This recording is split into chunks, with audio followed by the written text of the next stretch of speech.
Indian cricket कोई reality TV show से कम नहीं है। यहाँ पर रोज कोई ना कोई ड्रामा होता ही रहता है और विराट कोहली उस ड्रामा के सेंटर स्टेज में है। अगर विराट कोहली को आप इंडियन क्रिकेट से निकाल दो तो वाकई में भारत मतलब बीसीसीआई के जो स्टेक्स है ना वो काफी ज्यादा हिल जाते हैं और वो हम टेस्ट क्रिकेट में देख ही रहे हैं। T20 में तो जो नए खिलाड़ी आ गए अभिषेक शर्मा और बाकी के इन लोगों ने थोड़ा बहुत संभाल लिया है, लेकिन टेस्ट में तो पूरा बंदर बाट हुआ पड़ा है। अब इन सब चीजों के बीच में कल खबर निकल कर आई थी शाम को कि यार विराट कोहली ने डोमेस्टिक क्रिकेट खेलने से मना कर दिया है।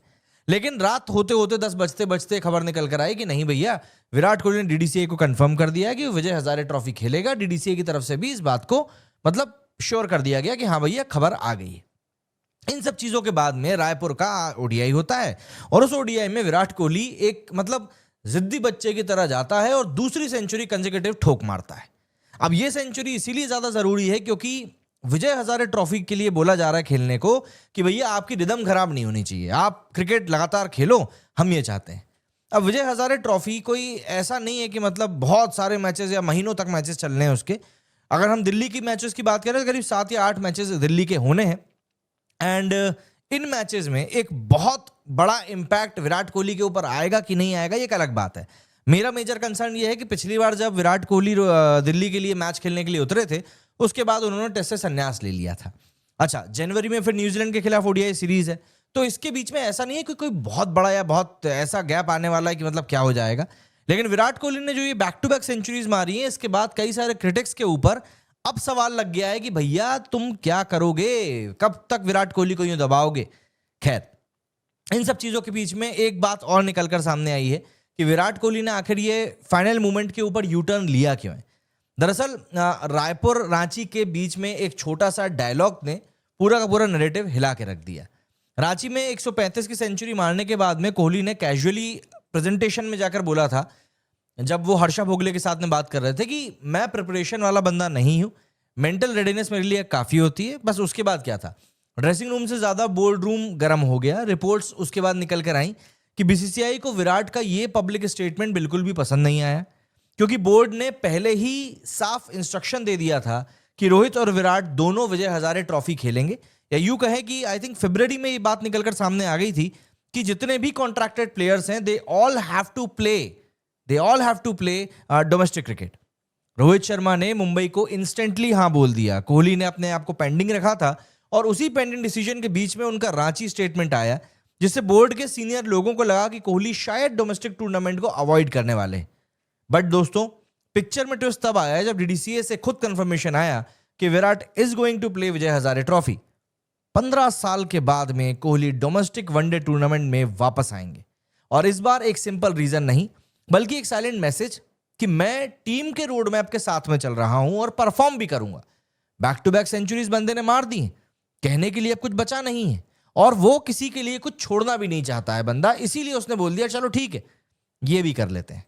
अब कोहली का जो यूटर्न है या फिर मुझे एक स्ट्रैटेजिक रीसेट लग रहा है। दरअसल इंडियन एक्सप्रेस की रिपोर्ट क्लियर बोलती है कि बोर्ड तो कोहली को प्रेप नहीं चाहिए वाला जो कमेंट था ना उसके वीक ऑप्टिक्स के तौर पर उन्होंने देखा, क्योंकि अगर बीसीसीआई ने ऑर्डर दिया है कि सीनियर प्लेयर्स खेलेंगे और विराट बोल रहा है कि नेट्स में मेरा काम हो जाता है तो नैरेटिव एंगल ऑफ हो रहा है, मतलब दोनों यहां पर एक दूसरे के सामने भिड़ रहे हैं।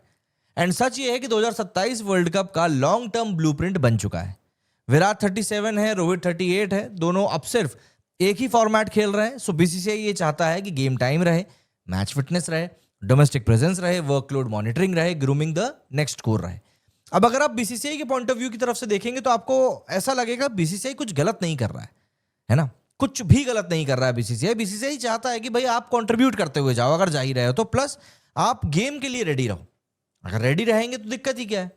तो ऐसे में विराट का अवेलेबिलिटी कंफर्म करना सिर्फ सिलेक्शन का डिसीजन नहीं है, ये एक तरीके से कम्युनिकेशन फिक्स था। हम लोगों ने देखा ही था कि एयरपोर्ट के ऊपर जब टीम फ्लाइट का वेट कर रही थी तब क्या कुछ हुआ था। अजीत आगरकर यूं तो चीफ सिलेक्टर हैं, लेकिन जो एक रिपोर्ट सामने आई कि अजीत आगरकर और विराट कोहली के बीच में चीजें थोड़ी सी डालमडोल चल रही हैं। तो ऐसे में प्रज्ञान ओझा वहां पर बात करने के लिए आए थे, उन्होंने बात करी और फिर उसके बाद में डिसीजन निकल कर आया। कल सुबह से ही वो सब तस्वीरें नेट पे घूम रही थी परसों की एयरपोर्ट वाली, और फिर कल शाम तक रात तक ये डिसीजन आ गया। Virat accepted the call but form proves he didn't need it. सबसे बड़ी दिक्कत तो यही है, बंदे ने कह दिया है कि हाँ मैं विजय हजारे खेल लूंगा, लेकिन फिर एक सवाल तो ये भी है कि क्या एक्चुअली इस रन मशीन को डोमेस्टिक मैचेस की जरूरत है? रायपुर और Ranchi back to back ODI hundreds, dominating bowling, zero fatigue science, pure timing, pure fitness. 45 run बंदे ने दौड़ के बनाए हैं, छक्के मारने में कोई कोताही नहीं है, स्ट्राइक रेट टॉप नॉच है। कोहली ने दुनिया को एक और बार याद दिला दिया है कि मैं ओडीआई फॉर्मेट का किंग नहीं, समुराई भी मैं ही हूं। इस बंदे ने ओडीआई फॉर्मेट को जिस तरीके से क्रैक किया है, कोई और क्रिकेटर ऐसा नहीं हुआ जिसने कि ओडीआई फॉर्मेट को इस तरीके से क्रैक किया हो। रन्स पे रन्स बन रहे हैं, सेंचुरीज पे सेंचुरीज आ रही हैं, और बस बात क्या बोले।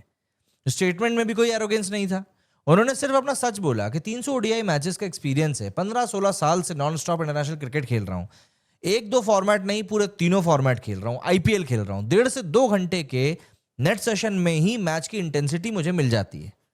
अगर डिप आए तब डोमेस्टिक हेल्प कर सकता है, लेकिन अब फोकस जो है वो रिपीटिशंस पे नहीं बल्कि मेंटल रेडीनेस के ऊपर जा चुका है। बट बीसीसीआई का एंगल एक अलग था, उनके लिए कंसर्न काफी अलग थे। फ्यूचर रेड रोड मैप उनके लिए इंडिविजुअल कंफर्ट से ज्यादा जरूरी है, और यही कारण है कि कंक्लूजन सिंपल सा निकल कर आया कि कोहली का डिसीजन बदल गया, लेकिन फॉर्म में होने के बावजूद भी बंदा बोल रहा है कि मैं खेलूंगा विजय हजारे। विजय हजारे में कोहली का वापस आना एक, मेरे लिए जो मुझे समझ में आता है, हो सकता है कोहली के फैंस को बहुत ज्यादा अच्छा ना लगे, बट मेरे लिए एक विन विन सिचुएशन है। बोर्ड को क्लैरिटी मिल गई, फैन को नॉस्टैल्जिया मिलेगा, और ड्रेसिंग रूम को एक स्ट्रांग मैसेज जाएगा कि Virat Kohli may disagree with your points but he will never disconnect, and team के लिए जो भी कुछ जरूरी होगा, देश के लिए जो भी कुछ जरूरी होगा, बंदा वो करने के लिए तैयार है। 37 की एज में बंदा बैक टू बैक सेंचुरीज लगा रहा है, रिकॉर्ड स्ट्रीक बना रहा है, डोमेस्टिक क्रिकेट में भी कम बैक कर रहा है। मतलब ये रिटायरमेंट चैप्टर नहीं है भैया, ये रिबूट चैप्टर है। 2027 वर्ल्ड कप की रेस में विराट कोहली अभी भी सबसे आगे दौड़ रहा है, और सोशल मीडिया पर तो मतलब अब वो बातें भी होना शुरू हो गई हैं कि यार विराट कोहली मतलब वाकई में अगर टेस्ट खेलने आ जाए तो टेस्ट क्रिकेट का फिर से भला हो जाएगा, वरना टेस्ट क्रिकेट वाकई में बहुत बोरिंग होता जा रहा है। और इस बात में भी कोई मतलब गलत बात नहीं है। वाकई में आप देखिए, जब से विराट कोहली ने टेस्ट क्रिकेट खेलना छोड़ा है, कई लोग न्यूजीलैंड सीरीज की बात करते हैं और बीजीटी की बात करते हैं, बट देखिए ये फैक्ट है कि विराट कोहली के ना होने से टेस्ट क्रिकेट वाकई में बोरिंग हो चुका है। बट ठीक है, अभी वनडे में हम देख रहे हैं बंदा क्या धमाल मचा रहा है, और क्या तरीके से धमाल मचा रहा है। बेचारे मतलब जो लोग घंटे, मतलब क्या बोलूँ अब मैं, सेंचुरी के लिए जो लोगों को बहुत वेट करना पड़ता है, सेलिब्रेशन भी कॉपी करना पड़ता है, अब उनके बारे में मतलब ज़्यादा तो कुछ नहीं बोल सकते, लेकिन हाँ बेचारों की छाती पे सांप जरूर लौट रहा होगा कि यार वैसे ही तो हमारे कुछ रिकॉर्ड बन नहीं पा रहे हैं, और सामने वाला बंदा है कि रिकॉर्ड को और आगे और आगे और आगे पहुंचाता जा रहा है। मतलब 53 सेंचुरीज ओडीआई में होना भाई कोई मजाक बात नहीं है। मतलब अब जो ये रिकॉर्ड क्रिएट हो रहा है ना ओडीआई में, शायद ही ऐसा पॉसिबल हो कि ये रिकॉर्ड्स अब दोबारा टूट पाए, क्योंकि ये रिकॉर्ड बनी इस तरीके से गए, और इस बात को मुझे नहीं लगता कि शायद कोई भी डिक्लाइन करेगा या डिसएग्री करेगा मेरे इस पॉइंट से। बाकी आप मुझे बताइएगा कि आप कोहली की विजय हजारे ट्रॉफी खेलने से क्या इत्तेफाक रखते हैं। मेरे इस वीडियो में फिलहाल इतना ही। जय हिंद, जय भारत।